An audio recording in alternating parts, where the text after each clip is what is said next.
कसं झालं माहिती आहे का, सकाळी सकाळी हे म्हणते माझ्या आवडीची भाजी कर आणि ते म्हणते माझ्या आवडीची भाजी कर. हाय नमस्कार, मी शोभा तुम्हा सगळ्यांचे अगदी मनापासून स्वागत करते माझ्या एका छोट्याशा ब्लॉगमध्ये. कशा आहात सगळेजण? श्री स्वामी समर्थ. शुभ सकाळ सगळ्यांना. तर आता वाजलेत बघा सकाळचे 8:30 पावणे 9. तर मला गवताला जायची इतकी गडबड होती ना, सकाळी सकाळी पाणी वगैरे येतंय, परत देवपूजा आणि इतकी कामाची धांदल उडते ना, तर खरं सांगते खूपच. आणि पोरांसाठी बघा अशी सुक्की भाजी, पातळ भाजी, डब्यासाठी चपाती वगैरे बनवावं लागतं. आणि माऊलीश पप्पांना पण जास्तीत जास्त सुकी भाजी आवडत नाही, तर पातळ भाजी बनवावी लागते. तर हे बघा असं घेवड्याच्या बिया जे होत्या ना, ते असं छानसं वाफ काढून घेतल्या आणि त्याच्यासाठी बघा ही मस्त गिरवी बनवली. कांदा, टोमॅटो मस्त पेस्ट करून ना, असे छानसं बघा एक 10 मिनिटं परतून घेतलं का नाही तेल सुटेपर्यंत, एवढी छान भाजी होती ना, तर खरं सांगते खूपच छान भाजी होती. त्याच्यामध्ये बघा आपण जे बिया शिजवून घेतले होते ना, तर ते म्हणजे मस्त सगळे जे काही आपले घरातले मसाले होते ना, ते टाकून सगळे घेतले. छानसे वाफ काढून घेतली. तर कशी वाटते दुपार सगळ्यांना. आता वाजलेत बघा दुपारच्या 2 आणि आज ना सकाळचं इतकी गडबड होती, सगळी कामं वगैरे आवरून मला जायचं होतं गवताला. तर कामं काय सगळी झालीच नाही. तर सकाळ सकाळ बायका लवकर निघतात ना, परत उन्हाचा कडाका होतोय. तर कपडे वगैरे धुवून घेतली, भांडी म्हणलं अजून तशीच भांडी इथं. तर गवत घेऊन आल्यानंतर बघा आणि जसं की घरी आलो ना, तसं लगेच ऊन कमी झालं. असं वाटतंय की पावसाळा सुरू झालाय की काय. तर असं आपल्याकडे बघा म्हणजे ढगाळ असं वातावरण झालेलं आहे. हे बघा. आणि त्याच्या अगोदर ना तुम्हाला दाखवते मी गवतावरून आल्याला ना काय घेतलंय.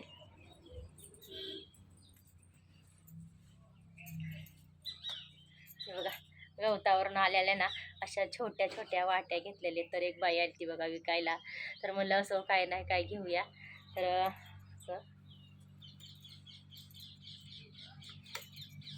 तर खूप छान असं बघा वाट्या, एकदम जाड जाड वाट्या. बघा.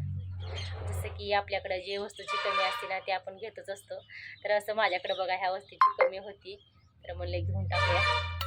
तर चहा वगैरे तर सुवासनी वगैरे असेल तर गुळवणी परत भात आमटी वगैरे घेता येतंय. तर त्याच्यासाठी ना असं 6 वाट्या घेतलेल्या आहेत मी.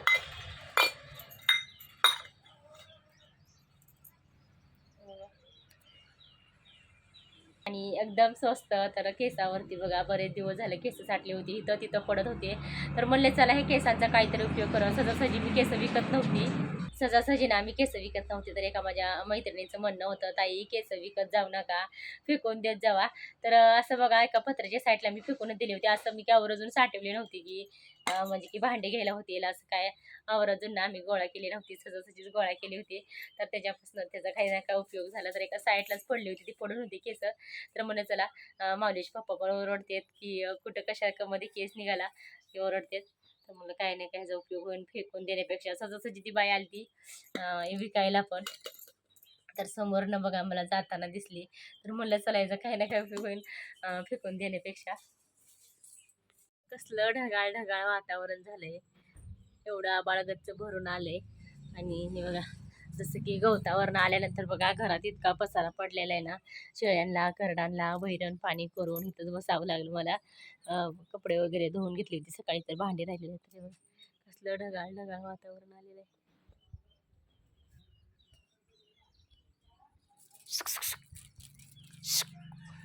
बघा आपलं पिल्लू कसं पसरलंय.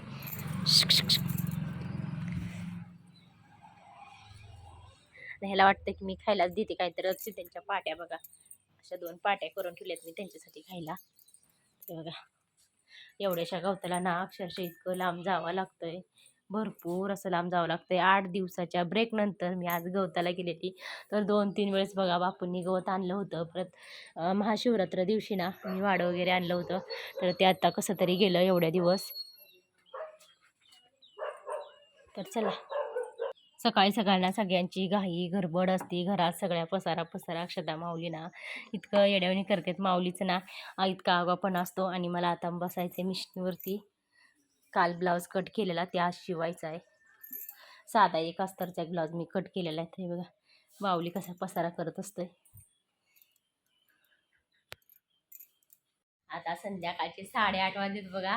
आज आज पण ना तेवढाच उशीर झालाय. आणि माऊलीचं कराय मगापासून चाललंय, मम्मी जेवायला झालं का, मम्मी जेवायला झालं का. तर माऊलीसाठी मस्त सकाळची भाजी, सकाळी पण आता पण तेच आवडीची भाजी आहे का ना, बटाट्याची भाजी एकदम फेवरेट आहे. तर आज पण वाटाणा आणि बटाटा दोन्ही मिक्स बघा सुक्कं बनवले, परत ज्वारीच्या भाकरी. आता पण आणि माऊलीच्या पप्पांना जर आता यायला उशीर झाला, 7:30 पावणे 8 वाजलेले ना, एका अर्ध्या तासाच्या आत मी स्वयंपाक बनवला, चहा वगैरे बनवला. तर माऊलीच्या पप्पांना यायला उशीर झाला, जसं आलेत ना तसं लगेच दळणं दळायला गेलेत. हे बघा आपल्या माऊली बाळाचा अभ्यास पण झालेला आहे मगाशी. हाय, मगाशी अभ्यास झालेला आहे आणि आता जेवायचं. मम्मी झालं का झालं का असं चालू आहे माऊलीचं. आणि मगाशी इतकं घरातलं जरा आवरावरी केली, शेगडी वगैरे घासली घरातलं. 4 वाजल्यापासून बघा तेच काम चालू होतं माझं. आणि त्या दिवशी जे भरणे आणले होते बघा मी, तर ते सगळे स्वच्छ घासून वगैरे ठेवले. तर धूळ वगैरे बसलेली असते, खराब असते, त्याच्यामुळे थोडंसं निरम्याचं पाणी वगैरे करून स्वच्छ करून घेतले. आणि आता उद्या ज्याला म्हणलं डाळी वगैरे भरून ठेवावं. चला आता जेवायचं आहे, तर जेवायला बघू मी कसं बटाटा बनवले ते बघू. माऊलीच्या आवडीचं आहे ना. आणि माऊलीचं चालू आहे बघा, आजीला आणि आजोबाला मम्मी बोलव जेवायला. झाला का स्वयंपाक मम्मी, झाला का स्वयंपाक अशी गाय लावली. सगळ्या भरण्या स्वच्छ करून ठेवलेल्या आहेत घासून वगैरे. तर म्हणलं चला उद्याच्याला ना हे भरून ठेवता येईल. तर तिकडं भांडी वगैरे घासून घेतली. आपलं सकाळचंच बघा हे असं पातळ बटाट्याचा रस्सा राहिलेला, तर आता गरम करायला ठेवलाय. इकडं असं हे सुकी भाजी राहिलेली घेवड्याची. आणि अगदी आज ना दारावरती बघा असे वांगे आलेले. सकाळी सकाळी ना वांगी घेतलेत मी, अशी अगदी 5 रुपयाचे वांगे. ते आता थोडंसं स्वस्त झालेत, म्हणलं पोरांना भरतासाठी भरपूर असे आवडते, तर ते बनवले. आणि इकडं मी आत्ता म्हणलं तर हे असं ओला वटाणा आणि बटाटा असं दोन्ही ना मिक्स बनवलेलं आहे. बघा लसूण वगैरे घालून. तर आज कांदा वगैरे काही घातलेलाच नाही आहे. आणि इकडं म्हणलं तर असं मस्त असं पातळ पातळ आपलं ज्वारीच्या भाकरी असं बनवल्यात. संध्याकाळचं दररोजचं सगळ्यांना भाकरीच लागते, सकाळचं म्हणलं तर चपाती लागते.